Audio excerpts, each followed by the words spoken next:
வணக்கம் மக்களே, நான் சத்யவர்ஷா. இந்திய அரசியலமைப்பு ஆலோசகராக பணியாற்றி வருகின்றேன்.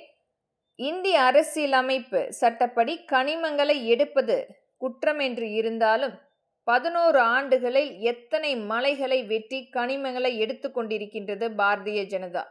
இது முழுமையாக ஒரு பட்ஜெட் அறிக்கையாவே கொண்டு மக்களுடைய நிலைப்பாடு தெரியாமல், அந்த மலை சார்ந்து இருக்கின்ற மக்களுடைய வாழ்வாதாரம் தெரியாமல், முழுமையாக இவர்களுடைய நிலைப்பாடுக்கு மட்டுமே 11 ஆண்டுகளில் எத்தனை மாநிலங்களை முழுமையாக மலை சார்ந்த பகுதிகளை, அது மலைகளை முழுமையாக கனிமங்களுக்காக வெட்டி எடுத்து கொண்டிருக்கின்றார்கள்.